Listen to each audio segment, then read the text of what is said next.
दोस्तों, आप सबको श्री कृष्णा सिंह का नमस्कार। आज हम बात करने वाले हैं स्टैंड अप इंडिया स्कीम के बारे में, जिसमें 10 लाख से 1 करोड़ तक का लोन बिना किसी कोलेटरल के ST, SC the women entrepreneur को दी जाती है। आपसे अनुरोध है कि ये वीडियो लास्ट तक जरूर देखिएगा। ये वीडियो हमारे सभी एसटी, एससी मित्रों, माँ, बहनों और बेटियों के लिए है जो अपना मैन्युफैक्चरिंग, ट्रेडिंग या सर्विस का प्रोजेक्ट लगाना चाहते हैं। इस वीडियो में हम ये बताएंगे कि स्टैंड अप इंडिया क्या है, अप्लाई कहाँ करनी है, ट्रेनिंग कहाँ लेनी है, डीपीआर कैसे बनानी है, प्रोजेक्ट कहाँ लगाना है, रॉ मटेरियल की सोर्सिंग कैसे करनी है, तब बेचे हुए बिल की डिस्काउंटिंग कैसे करानी है इत्यादि। तो आइए हम जानते हैं स्टैंड अप इंडिया स्कीम के बारे में।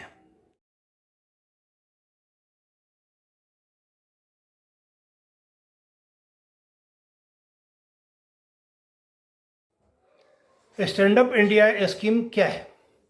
स्टैंड अप इंडिया स्कीम के अंदर 10 लाख से 1 करोड़ लोन जो है शेड्यूल कास्ट, शेड्यूल ट्राइब को और वुमेन एंटरप्रेन्योर को पर ब्रांच देने का प्रावधान है ग्रीनफील्ड प्रोजेक्ट लगाने के लिए। आप ये जानना चाहेंगे कि ग्रीनफील्ड प्रोजेक्ट क्या होता है? ग्रीनफील्ड प्रोजेक्ट वो प्रोजेक्ट होते हैं जो कॉन्सेप्ट लेवल पर लगाते हैं, जो अभी चालू नहीं हुए हैं। अभी उसके बारे में विचार किया जाता है कि हम यहाँ पे ये प्रोजेक्ट लगाएंगे। तो अभी ये विचार है कि भारत में करीब करीब 1,42,000 से ज़्यादा बैंक ब्रांचेज हैं, और सब बैंक ब्रांच यदि एक पर ब्रांच वुमेन एंटरप्रेन्योर को और एक पर ब्रांच यदि SC ST एंटरप्रेन्योर को यदि लोन देते हैं, कम से कम साल में एक को, तो साल में 2,42,000 एंटरप्रेन्योर्स को लोन मिलती है और फंडिंग मिलती है। और 2,42,000 कम से कम यदि एंटरप्रेन्योर हर साल खड़े होते हैं, तो आप सोच सकते हो कि कितने लोगों को रोजगार मिलेगा और कितना व्यवसाय खड़ा होगा। इसके बाद में आती है कि ये जो लोन है वो मैन्युफैक्चरिंग, सर्विस तथा ट्रेडिंग सेक्टर के लिए मिलती है। अब किसको मिलेगा? या तो इंडिविजुअल एंटरप्रेन्योर हो, या यदि वो कॉर्पोरेट एंटरप्रेन्योर है तो उसमें 51% की होल्डिंग और मैनेजमेंट का कंट्रोल जो है वो वुमेन एंटरप्रेन्योर और या ST SC एंटरप्रेन्योर के पास में होना चाहिए। अब स्कीम क्या है, ये बात चलती है, और स्कीम ये क्यों है? जो अपना ST SC और वुमेन सेक्टर है, ये one of the most hard working segment है, और इनके पास में वो पावर है कि नेशन को फाइनेंशियली स्ट्रॉन्ग बिल्ड कर सकें। तो इसके लिए आई है कि यदि इनको हम सुटेबल फैसिलिटी देते हैं, लोन देते हैं, ट्रेनिंग देते हैं, बाकी सब सर्विसेज प्रोवाइड करते हैं, प्रॉपर गाइडेंस देते हैं, तो ये सेक्टर एक बहुत बड़ा फाइनेंशियल मतलब कि स्ट्रॉन्ग इंडिया को खड़ा कर सकता है। इसमें बहुत ज़्यादा एम्प्लॉयमेंट भी जनरेट होगी और वेल्थ क्रिएट होगा। तो इसीलिए ये स्कीम लेकर के गवर्नमेंट ऑफ इंडिया आई है। अब यह होती है कि इसके अंदर हम अप्लाई कैसे करें। तो अप्लाई करने के लिए जो सोर्स है, स्टैंड अप इंडिया के पोर्टल पे हम करें। अपना स्टैंड अप इंडिया पोर्टल है www.standupmitra.in, या किसी भी शेड्यूल बैंक के ब्रांच पे हम जाके अप्लाई करें, या डिस्ट्रिक्ट मैनेजर के पास अप्लाई करें। हम किसी भी शेड्यूल बैंक ब्रांच या तीनों में से किसी के पास विजिट करके हम अपना एप्लीकेशन दे सकते हैं, और दे करके उसको हम आगे बढ़ सकते हैं। तो ये है हमारा कि हम कहाँ कहाँ अप्लाई कर सकते हैं। तो आपके लिए तीनों ऑप्शन खुले हैं, आप जहाँ अप्लाई करें।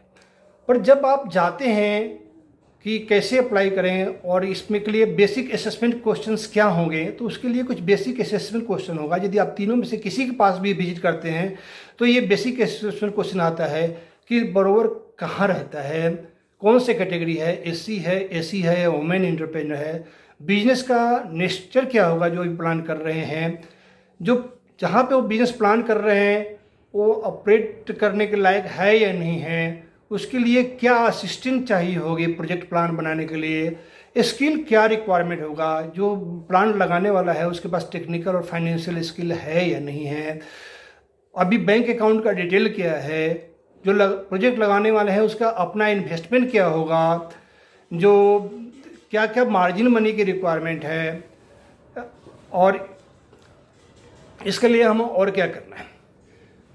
अब जब हम सारे पेपर लेकर के बैंक में जाते हैं, क्वेश्चन के सब जाते हैं, तो ये तीनों में से कोई भी के पास जब पहुंचते हैं तो ये एसीएस करके हमें बताते हैं कि जो बोरोवर है या जो एंटरप्रेन्योर हमारे पास विजिट कर रहा है वो किस लायक है, वो रेडी बोरोवर है या ट्रेनी बोरोवर है।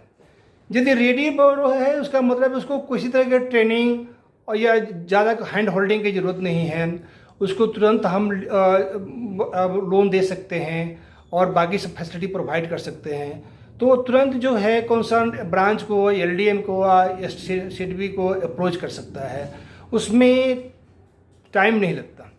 पर जब इन क्वेश्चन को एसेस करने के बाद जब वो देखते हैं कि नहीं, इनको तो हैंड होल्डिंग की ज़रूरत है, जैसे इनको कैसे डीपीआर प्रोजेक्ट बनाना है, बाकी ट्रेनिंग की आवश्यकता है, इनको बाकी सोर्सिंग जानने की ज़रूरत है, तो वैसे जब बोरोवर आते हैं तो उसके लिए है ट्रेनी बोरोवर।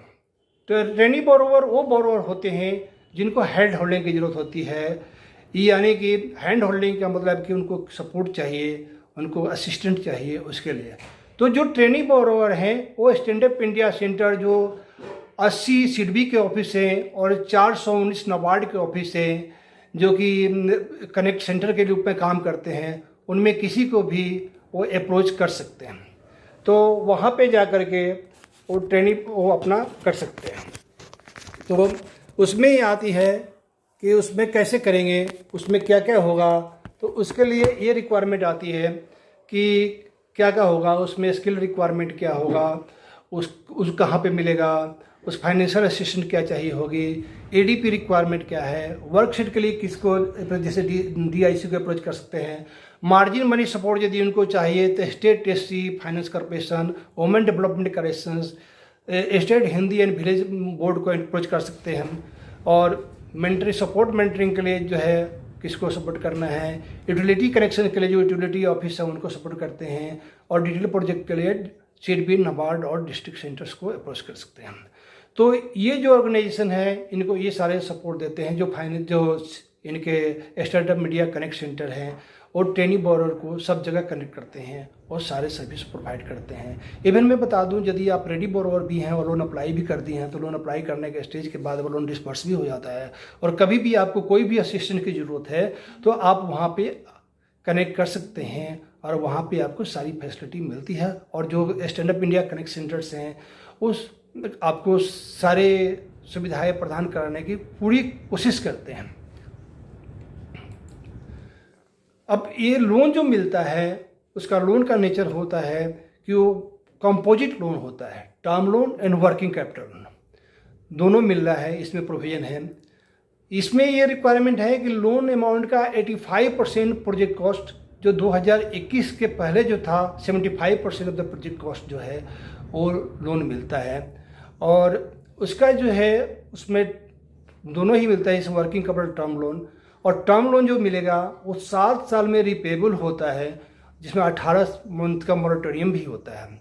इंटरेस्ट रेट जो है इसमें मोस्ट कम्पिटेटिव इंटरेस्ट रेट होता है, मतलब कि मार्केट में यदि बैंक किसी प्रोडक्ट के लिए यदि 8 या 9% चार्ज करते हैं तो बैंक 8-9% ही चार्ज करेंगे। ये मोस्ट कम्पिटेटिव रेट होता है, इसमें बहुत ज़्यादा इंटरेस्ट रेट चार्ज नहीं होता है जो है। तो आप इसमें आराम से बहुत सस्ता लोन मिलता है और उसको अप्रोच कर सकते हैं। कोलेट्रल जैसे बताया था, इसमें किसी तरीके की कोलेट्रल रिक्वायरमेंट नहीं होती है, ये टोटली कोलेट्रल फ्री लोन होता है। जो लोन है वो स्टैंड इंडिया क्रेडिट गारंटी के अंदर कवर होता है। क्रेडिट गारंटी जो नेशनल क्रेडिट गारंटी ट्रस्टी के द्वारा चैनलाइज होता है, जिसके अंदर ये लोन मिलता है। तो आपको अपने से कुछ नहीं देना है, आपको अपने से केवल मार्जिन मनी अरेंज करना है। जो मार्जिन मनी या 15% है, वो 15% की मार्जिन मनी भी बताऊं तो बहुत सारे गवर्नमेंट स्कीम है जिसके अंदर वो कवर हो जाता है। तो मार्जिन मनी जो है बोरोवर को 15% अरेंज करने पड़ती है, जो जैसे हम कह रहे हैं कि 85% ऑफ द प्रोजेक्ट कॉस्ट का जो लोन मिलता है या 80% का जो प्रोजेक्ट कॉस्ट का जो टोटल का लोन मिलता है। तो रिमेनिंग अमाउंट जो होता है जिसको बोरोवर को खुद को अपने को लगाना पड़ता है, एंटरप्रेन्योर जो अमाउंट खुद लगाती है तो उसको जो है उसको खुद अपने अरेंज करते, तो उस अमाउंट को मार्जिन मनी बोलते हैं। तो मार्जिन 15% है। उस मार्जिन मनी का अरेंज करने के लिए भी प्रोविजंस हैं, जैसे ST finance corporation, women development corporation, state credit and village industries को अप्रोच कर सकते हैं। कुछ स्टेट भी जो इससे प्रोजेक्ट लगाने के लिए 10 से 20% तक जो है इसकी सब्सिडी प्रोवाइड करते हैं। और सब्सिडी यदि लोन अप्लाई करने के बाद मिलता है और लोन डिस्पर्स हो जाता है तो उसके बाद में उस सब्सिडी को लोन रिपेमेंट करने में यूज हो सकता है, तो आपका लोन बर्डन भी कम हो जाता है। तो देखिए इसमें कितना गवर्नमेंट जो है स्कीम लेके आई हुई है। गवर्नमेंट चाहती है कि एम्प्लॉयमेंट जनरेट हो, लोग ज़्यादा ज़्यादा एंटरप्रेन्योर बने और काम करें।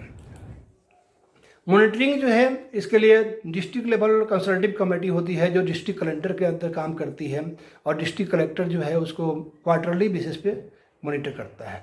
इसमें यह है कि कम से कम हफ्ते में एक बार क्वार्टरली मीटिंग कराई जाती है सारे के साथ। एक इंटरेक्टिव सेशन ऑर्गेनाइज किया जाता है जिसमें इंडस्ट्री की बेस्ट प्रैक्टिसेज कैसे प्रॉब्लम सॉल्व करेंगे, रजिस्ट्रेशन कैसे करेंगे, बिल डिस्काउंटिंग के लिए कहाँ रजिस्ट्रेशन करेंगे, ई मार्केट प्लेस को कैसे रजिस्टर करेंगे, टैक्सेशन बेनिफिट कैसे लिए जा सकते हैं, बाकी और भी कोई यदि मेंबर्स को, स्टेक होल्डर्स को यदि कोई भी इशू आता है तो उसको कैसे हम रिजॉल्व कर सकते हैं। तो ये सारे जो है क्वार्टरली मीटिंग अरेंज कराई जाती है जिसमें डिस्ट्रिक्ट कलेक्टर और डिस्ट्रिक्ट के अंदर जो कलेक्टर जो एलडीएम होता है उसको पीरियडली मीटिंग करके रिव्यू करते रहते हैं। तो ये बहुत ही कंटिन्यूसली फॉलोअप होता रहता है। ग्रीवांसेज यदि कोई भी है तो grievances stand up India portal पे ही आपको रजिस्टर कर सकते हैं, और सबके लिए बनाई हुई है कि एकदम टाइम फ्रेम मैनर में ग्रीवांसेज रिड्यूस करना है। अब इसमें जितने भी स्टेक होल्डर हैं सबके लिए रिस्पॉन्सिबिलिटी बनाई हुई है। जैसे सिडबी है तो सिडबी के लिए है कि जो स्टैंड अप इंडिया पोर्टल को उसको मेंटेन करना है, ऑपरेट करना है। जो हैंड होल्डिंग है बोरोवर के लिए वो अरेंज करना है। जो लेजनिंग है बैंक के बीच में, एलडीएम, एसबीएलसी और पोटेंशियल केसेस जितने भी हैं बोटलनेक्स रिमूव करने के लिए सब काम करना है, ये सिडबी का काम है। नाबार्ड जो है जितने भी बोरोवर्स हैं, एंटरप्रेन्योर्स जो हैं उनके लिए ट्रेनिंग अरेंज करने का काम करना है। एलडीएम को ट्रेन करना, बैंक ऑफिसर को ट्रेन करना, सबको ट्रेन करने का काम होता है। बोरोवर्स के लिए हैंड होल्डिंग अरेंज करने का काम है। सारे के साथ एसबीएलसी, डीएलसीसी, एलडीएम के साथ कोऑपरेट करने का काम है, कोऑर्डिनेट करने का काम है। फ्रीक्वेंटली इवेंट ऑर्गेनाइज करना है, एटलीस्ट क्वार्टर में एक बार करने की रिस्पॉन्सिबिलिटी है सारे स्टॉक होल्डर के बीच में, इसमें प्रॉब्लम रिजल्व कर सके और स्मूथ काम सके। जो लीड मैनेजर हैं उनको, लीड डिस्ट्रिक्ट मैनेजर्स को प्रोजेक्ट की कंटिन्यूसली मॉनिटरिंग करने की रिस्पॉन्सिबिलिटी है। 1 पॉइंट कॉन्टेक्ट बनने की है कि सिडबी और नाबार्ड के for ageing of doing business. केसे को बैंक के साथ सेंसिटाइज करना कि आप इस केस को जल्दी रिड्यूस करो। सारे रीजनल ऑफिस और जोनल ऑफिस के बैंकों के साथ फॉलोअप करना, यदि कोई लोन प्रपोजल पेंडिंग है तो कैसे होगा। डीएलसीसी मीटिंग को ऑर्गेनाइज करना और पीरियडिकली रिव्यू करना काम है। डीएलसीसी का काम है कि पीरियडिकली देखिए मॉनिटर करे कि प्रोजेक्ट कहाँ है, और यदि किसी भी स्टेज पे किसी को भी कोई भी असिस्टेंस चाहिए तो उसको असिस्ट करें। बैंक ब्रांचेज की रिस्पॉन्सिबिलिटी है कि जैसे ही कोई बोरोवर उनके पास से अप्रोच करता है कि हमें ये प्रोजेक्ट लगाना है, हमारे पास ये कॉन्सेप्ट है, हम ये करना चाहते हैं, तो उसको इमिडिएटली उसको आइडेंटिफाई करे और एसेस करे, और एसेस करने के बाद लोन एप्लीकेशन यदि ऑनलाइन भी मिलता है तो उसका भी प्रोसेस करे। लोन एप्लीकेशन प्रोसेस करने के लिए आपको यहाँ पे बता दूँ, लोन एप्लीकेशन प्रोसेस करने के लिए एक टाइम लाइन डिफाइंड है। जैसे कि यदि 5 लाख का लोन है तो आपको 2 वीक्स के अंदर प्रोसेस करना है। यदि 5 से 10-25 लाख का लोन है तो आपको 3 वीक्स के अंदर करना है, और यदि 25 लाख से ज़्यादा का लोन है तो मैक्सिमम 6 वीक्स के अंदर प्रोसेस करना है। और ये करना ही करना है। यदि आप किसी वजह से नहीं कर पाते हैं तो उसको रिजेक्ट करते हैं तो रिजेक्ट के साथ बोरोवर को रीजन बताना है, और बोरोवर के साथ में जो बाकी अथॉरिटी हैं उनको भी रीजन बताना है कि हमें इस केस को किस बेसिस पे रिजेक्ट किए हैं। तो ये एक बहुत ही सॉलिड चीज़ है जिसमें कि आप केस को ऐसे रिजेक्ट नहीं कर सकते हैं। बाकी सारे केसों में क्या होता है, बहुत सारे कहते हैं बैंक हमारा इंटरनल पॉलिसी है, हम नहीं कर सकते, हम नहीं बताना चाहते। इसमें ऐसे नहीं है। इसमें यदि आप कोई भी प्रोपोजल रिजेक्ट करते हैं तो आपको बैंक को बताना है बैंक को ये कंपल्सरी है बताएगा बोरोवर को कि वो किस वजह से रिजेक्ट कर रहा है और उसमें क्या करेगा बोरोवर, उसमें क्या इम्प्रूवमेंट रिक्वायरमेंट है, क्या और कंपल्सन है, जो कि कंप्लीट करने के बाद वो बोरोवर लोन के लिए अप्लाई कर सकता है, एलिजिबल हो सकता है। बोरोवर के लिए रिस्पॉन्सिबिलिटी जो असाइन की है कि वो मतलब कि बैंक ब्रांचेज को विजिट करें और उनसे जो भी क्वेश्चंस हैं बैंक्स के उसके रिप्लाई करें। जो ट्रेनिंग कैटेगरी जो बोरोवर्स हैं उनको हैंड होल्डिंग सपोर्ट के लिए जो भी दी जाती है उसको वो करें, एवेल करें। अपने जो बैंक डॉक्यूमेंट मांग रहे हैं वो सारे डॉक्यूमेंट प्रोवाइड करें। जो क्वार्टरली इवेंट ऑर्गेनाइज करते हैं जो LDM के द्वारा, तो उन इवेंट में अपनी एक्सपीरियंस शेयर करें और दूसरे के एक्सपीरियंस गेन करें। अपनी यूनिट जो टाइम से सेट करें और पूरी उसका ड्यू डिलिजेंस करें कि हम जो भी कर रहे हैं वो पूरी कंप्लायंस के साथ कर रहे हैं। यूनिट को रिन्यूएबल रखें, वर्किंग रखें और बैंक का लोन टाइमली रीपे करते रहें। तो इसमें ये भी है कि मैंने बोरोवर्स के लिए सारे हैंड होल्डिंग तो है, पर बोरोवर को बैंक के साथ कोऑपरेट भी करना है, बैंक को सपोर्ट भी करना है अपने, क्योंकि अल्टीमेटली जितना कुछ है ये बोरोवर या एंटरप्रेन्योर जो कहें ये उनके लिए है। तो इनको ये सारे काम करना है और सबसे असिस्टेंस लेना है। तो इसको हम रिस्पॉन्सिबिलिटी माने या अपनी राइट माने करें, पर ये उन सबके लिए है। तो अपने टाइम से इंटरप्राइज खड़े करें। तो ये है अपने लिए। तो आप इस वीडियो को देखने के लिए देखें और देखने के लिए आपका बहुत बहुत धन्यवाद। इसमें जो है लास्ट में मैं ये कहूँगा कि आप ये वीडियो अपने सारे मित्रों के साथ, खासकर महिला जो फैमिली मेम्बर्स हैं, रिलेटिव्स हैं, नॉन लोग्स हैं, ST SC कम्युनिटी के जितने लोग हैं उनके साथ शेयर करें और बताएं कि स्टैंड अप इंडिया स्कीम क्या है। आप स्टैंड अप इंडिया स्कीम के साइट पे भी, स्टैंड अप इंडिया जो है उसके साइट पे भी विजिट करके सारे इन्फॉर्मेशन मैंने प्राप्त कर सकते हैं। उसमें ये भी देख सकते हैं कि कौन सा स्टेट क्या हमें सब्सिडी दे रहा है, क्या क्या मतलब कि स्कीम अवेलेबल है, कहाँ को मतलब कि LDM के क्या क्या नाम है। बहुत सारी चीज़ हैं जो आपको स्टैंड अप इंडिया के पोर्टल पे अवेलेबल है। तो उम्मीद करता हूँ ये जानकारी आपको बहुत अच्छा लगा होगा। आप हमारे चैनल को लाइक कीजिए, सब्सक्राइब कीजिए और अपने मित्रों के साथ और लोगों के साथ शेयर करें। Thank you.